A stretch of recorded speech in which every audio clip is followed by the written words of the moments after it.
Hello viewers, কেমন আছেন সবাই? নিশ্চয়ই অনেক ভালো আছেন। আজকের আমি আপনাদের সামনে নতুন একটি ভিডিও টিউটোরিয়াল নিয়ে হাজির হয়েছি। আজকের ভিডিও টিউটোরিয়াল হলো আমরা কিভাবে সরকারি চাকরির ক্ষেত্রে আমরা ট্রেজারি চালান পূরণ করতে পারি। ট্রেজারি চালান পূরণ করতে গেলে আমরা অনেক সময় কিভাবে পূরণ করতে হবে এটা আমরা পূরণ করতে পারি না, অনেক সময় লেট হয়। সেক্ষেত্রে যারা নূতন সদ্য আপনারা অনার্স অথবা ইন্টারমিডিয়েট পাস করার পরে যারা চাকরিতে অ্যাপ্লাই করবেন তারা কীভাবে ট্রেজারি চালান পূরণ করতে পারেন আমি সেটি আজকে দেখাচ্ছি।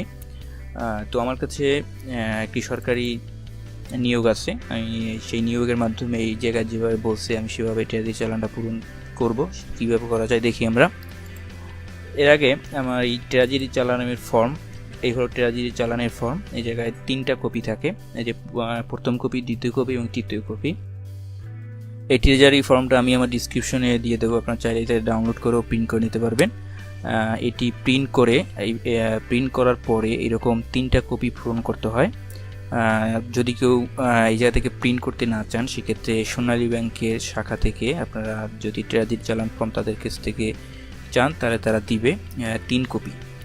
তো 3 কপি তাদের কাছ থেকে নেওয়ার পরে এই জায়গা থেকে চালান নং, তারিখ, সোনালী ব্যাংক, জেলা এবং এই জায়গা থেকে আপনি যে অ্যাপ্লিকেশন করবেন সেটা কোড দেওয়া থাকে, সেই কোডটি জায়গায় লেখার পরে এই জায়গা থেকে ফর্মটি পূরণ করতে হয়। তো চলুন দেখি সেই ফর্মটা কীভাবে পূরণ করা হয় দেখি আমরা। আমি এই জায়গায় আগে থেকেই সেটি পূরণ করে লিখে রাখছি, দেখুন আপনারা। চালান ফর্মে এই জায়গা থেকে দেখুন চালান নং, এই চালান নংটা আপনাদের দেওয়ার দরকার নাই। আপনি যখন ব্যাংকে টাকা জমা দিবেন তারাই এই চালান ফর্মটা এই জায়গায় লাল কালি দিয়ে লিখে দেবে, সেটাই হচ্ছে চালান ফর্ম। চালান নং, সেই চালান নংটা আপনাদের এখন লেখার দরকার নাই। তারিখ, আপনি যেদিন এই ট্রেজারি চালান পূরণ করতে যাবেন ওই দিন যে তারিখ থাকবে সেই তারিখটা দিবেন। তারপরে আপনি বাংলাদেশ ব্যাংক থেকে অথবা সোনালী ব্যাংকের যে জায়গা থেকে ট্রেজারি চালান পূরণ করবেন সেটা এই জায়গা থেকে টিক দিয়ে দেবেন। তারপরে আপনি ঢাকা জেলার আপনি যে শাখায়, আপনি ওই ব্যাংক থেকে জিজ্ঞেস করে নেবেন যে আপনি সোনালী ব্যাংকের ওই শাখাটার নাম কি। নিউ মার্কেট শাখায় যদি আপনি দিতে চান সেক্ষেত্রে নিউ মার্কেট এটি পূরণ করার পরে এই যে কোড নম্বরটা হলো, দেখুন আমি যে এই যে চাকরির ফর্মটা পূরণ করতে গেলাম এই জায়গাটি লেখা আছে এই যে 10742000012681 নম্বর কোডে, অর্থাৎ এই যে সার্কুলারটা আসছে তাদের একটা ট্রেজারি চালান নম্বর থাকে, এই নম্বরে ট্রেজারি চালান করতে হয়। তো এই জায়গা থেকে দেখুন, এই জায়গা থেকে যাওয়ার পরে আমি সেই তারা যে কোডটা বলছে সেই কোডটা এই জায়গায় লিখে দেব। লেখার পরে আমরা কীভাবে তারপরে পূরণ করব, যখন যাহার মারফত প্রদত্ত হইল তাহার নাম ও ঠিকানা, অর্থাৎ আপনি এই জায়গা থেকে নিজ লিখবেন, অর্থাৎ আপনি নিজেই এটি ফর্মটা পূরণ করতেছেন। এবং যে ব্যক্তি প্রতিষ্ঠানের পক্ষ হইতে টাকা প্রদত্ত হলো তার নাম ও পদবি। এক্ষেত্রে আপনি যদি নিজে থেকে দিয়ে থাকেন সেক্ষেত্রে নিজ লিখবেন এবং এক্ষেত্রে এবং আপনার যে বর্তমান ঠিকানা সেই ঠিকানাটা এই জায়গায় লিখবেন।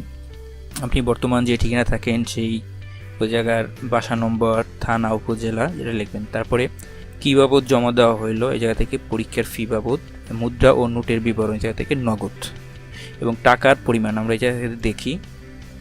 এই ফর্মটা এই জায়গা থেকে দেখুন বলা হচ্ছে যে ট্রেজারি চালানের মাধ্যমে 50 টাকা জমা দিয়ে চালানের মূল কপি। এই জায়গা থেকে দেখুন, এই জায়গা থেকে আমি যে কপিটা সংগ্রহ করছি তারা এই জায়গা থেকে 50 টাকা বলছে। এক্ষেত্রে আপনি যে সার্কুলারটা পূরণ করবেন তারা ওই জায়গায় লিখে রাখে 50 টাকা, 100 টাকা, 300 টাকা, এইভাবে যেটা লেখা থাকে। আমি এই জায়গা থেকে আপনাদেরকে সচরাচর ম্যাক্সিমাম পরীক্ষার ক্ষেত্রেই আপনার 100 টাকা ট্রেজারি চালান দিয়ে থাকে। আমি আপনাদের দেখানোর জন্য এই জায়গা থেকে একটি ফর্মুলা আপনার দেখাচ্ছি। যেহেতু এই জায়গায় ট্রেজারি চালানের মধ্যে 50 টাকা বলছে, আমি এই জায়গা থেকে 50 টাকা না, আমি 100 টাকা দিয়ে দেবো, এটা কোনো ফ্যাক্ট না। তো এই জায়গা থেকে টাকার পরিমাণ লিখবেন। এবার আসুন যে আপনি কোথায় কার বরাবর এটা পাঠাবেন, যেমন এই জায়গায় দেখেন লেখা আছে। এক্ষেত্রে আপনাদের অবশ্যই যে নিয়োগটা থাকবে ওই জায়গাটা ভালোভাবে পড়তে হবে। দেখুন এই জায়গায় লেখা আছে যে আবেদনপত্র আগামী এত তারিখের মধ্যে জেলা প্রশাসক ও সভাপতি, জেলা নিয়োগ কমিটি, রাজশাহী বরাবর ডাকযোগে পৌঁছাতে হবে। এভাবে আপনি বিভিন্ন চাকরির ক্ষেত্রে আপনারা মনোযোগ সহকারে এটা পড়ে নেবেন। পড়ার পরে দেখুন এই জায়গা থেকে কার বরাবর টাকাটা জমা দিতে হবে, জেলা প্রশাসক ও সভাপতি, জেলা নিয়োগ কমিটি, রাজশাহী বরাবর টাকাটা জমা দিতে হবে। আমি এই জায়গা থেকে লালকারি মার্ক দিয়ে রাখছি। এবার আমি দেখুন এই জায়গা থেকে জেলা প্রশাসক ও সভাপতি, জেলা নিয়োগ কমিটি, রাজশাহী বরাবর পাঠাতে হবে। এরপরে আমি যে টাকার অঙ্কটা লিখলাম, এই যে টাকা কথায় 100 টাকা মাত্র লিখলাম এবং যে তারিখ দিলাম সেটা লিখলাম। এভাবে আপনি যখন ব্যাংকে যাবেন আপনাকে এরকম 3টা কপি দিবে। এইরকম এই ফার্স্ট যে কপিটায় লিখলেন এভাবে আরও 2 কপি লিখতে হবে। লেখার পরে আপনি ওই 3টা কপি একসাথে আপনি পিন আপ করবেন। পিন আপ করে আপনি ব্যাংকের যে জায়গায় ট্রেজারি চালান জমা নেওয়া হয় সেই জায়গায় যাবেন, গিয়ে ওই জায়গায় জমা দিবেন। এবং এই ক্ষেত্রে অবশ্যই বলবেন না, এবং এই ট্রেজারি চালানের পিছনে অর্থাৎ উল্টা পিছে আপনার মোবাইল নম্বর লিখে দিতে হবে, নাম অথবা মোবাইল নম্বর, যেভাবে করতে হয়। সচরাচর মোবাইল নম্বর লিখে দিলেই হয়, আপনি মোবাইল নম্বর লিখে দেবেন। এরপরে আপনি ওই জায়গা থেকে টাকা জমা দিবেন। আপনি যদি 100 টাকা হয় তাহলে 100 টাকা দিবেন। ব্যাংকে টাকা জমা দেওয়ার পরে কিছুক্ষণ ওয়েট করতে হবে। ওরা টাকা জমা দিয়ে নিয়ে যাবে। কিছুক্ষণ ওয়েট করার পরে ওরা আপনাকে এই জায়গা থেকে বলবে এই জায়গা থেকে আপনার নাম দিয়ে কে করছে। তারপরে তারা ওই জায়গা থেকে 2 কপি রেখে দেবে। 2 কপি রেখে দেওয়ার পরে আপনাকে 1 কপি দেবে। সেই 1 কপির উপরে দেখবেন যে তারা লাল কালি দিয়ে চালান নম্বরটা দিবে। তো এইভাবেই ট্রেজারি চালান ফর্ম পূরণ করা হয়। আমি আমার ডিসক্রিপশন এটা লিঙ্কটা দিয়ে দেবো, আপনারা পূরণ করার সময় আপনারা এটি দেখে নিতে পারেন। তো এভাবেই আমরা ট্রেজারি চালান পূরণ করে থাকি। তো আমার এই টিউটোরিয়াল যদি আপনাদের ভালো লেগে থাকে অবশ্যই আমার চ্যানেলটি সাবস্ক্রাইব করবেন এবং লাইক, কমেন্ট এবং শেয়ার করতে ভুলবেন না। আজকে এই পর্যন্তই। সবাই ভালো থাকেন। আল্লাহ হাফেজ।